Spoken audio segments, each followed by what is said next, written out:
Монгол Улсын засгийн газар биеийн тамир спортын улсын хорооноос үндэсний шгшээ багийн тамирчин дасгалжуулагчдын нийгмийн баталгааг хангах, цалин урамшууллыг шинжлэх, үе шаттай нэмэгдүүлэх зорилт тавин ажилласны үр дүнд сүүлийн 2 жилийн хугацаанд дундаж цалингийн хэмжээг 75%-аар өсгөжээ. За энэ дээр нэг онцлж хэлэх зүйл бол 2019 он хүртэл Монгол Улсын үндэсний шгшээ багийн тамирчин дасгалжуулагчийн 1 сарын дундаж цалин 360 мянган төгрөг байдаг байсныг 2021 онд Олимпийн наадамд бэлтгэх үндэсний хорооны шийдвэрээр 75%-аар өсгөж 630 мянгад хүргэсэн. Энэ зүйл манай дасгалжуулагч тамирчдын хувьд нийгмийн баталгааг нь хангах гол хүчин зүйл болсон гэдэгт итгэж байна.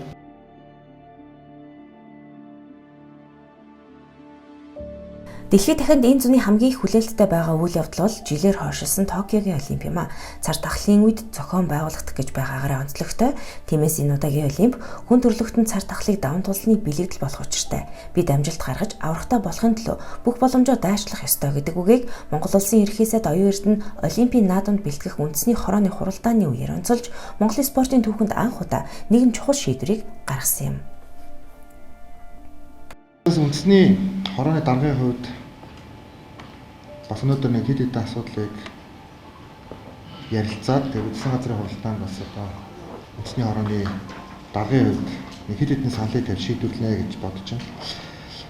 За нэгдүгээрт нь энэ цалинтай холбоотой сая цэнгэл даргын асуудлыг Олимп зохион байгуулалтад дуус хүртэлх хугацаанд 1.5 сэдвэрийг болгож нийт 300 цалинг бол нэмнэ. Одоо цаашлаад энийг одоо 1.2 сая дээр байна. Нэг бол одоо Олимп болоод өнгөрсний дараа гэсэн. За энэ шийдвэрийг дэмжиж байгаа Олимпийн хорооны гишүүд гараа өгөх үү. За засгийн газрын хуралдааны нэг засгийн газрын хэлэх гадны дарга оруулнаа.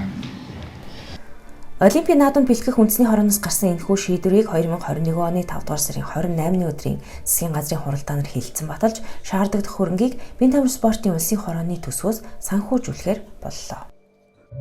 Улсын хэмжээнд сүүлийн 24 цагт коронавирус нэмийн 220 халдварын шинэ тохиолдол бүртгэлээ.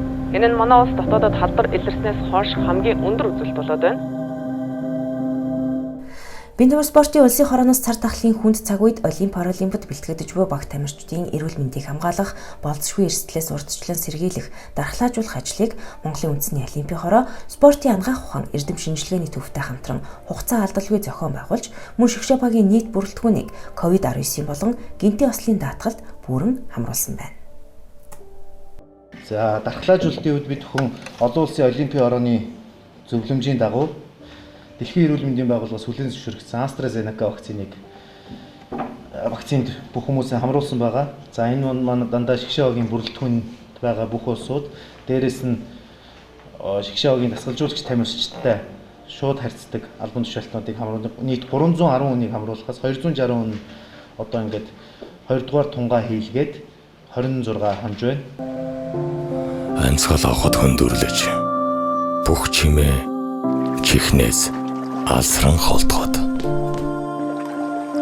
бидэнд итгэсэн хүмүүсийн сэтгэл, итгэл, ураг шалгах хүчийг өгдөг. Асгаруулсан хөлс, алдсан цаг хугацаа нь алдаа, эндэгдэл, амжилт, уналт бүхэн нь агж ирэхгүй цаг хугацаа. Эртэл, гэмтэл, бие сэтгэл, оюун санаа, амьдрал нь, тэмцэл нь, аль байдаг бүхийг алдаж болох үнд зүйлс нь зөвхөн өөрсдийнх нь боловч тэд бидний ялалтын төлөө тэмцдэг.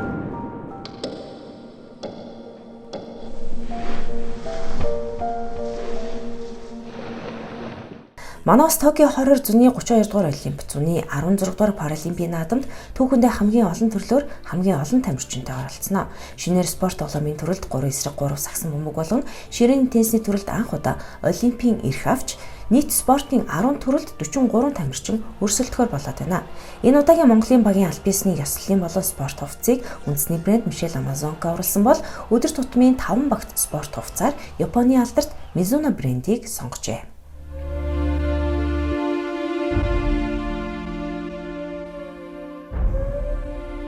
Бид хамтдаа хичээн, бид хамтдаа дэмжин.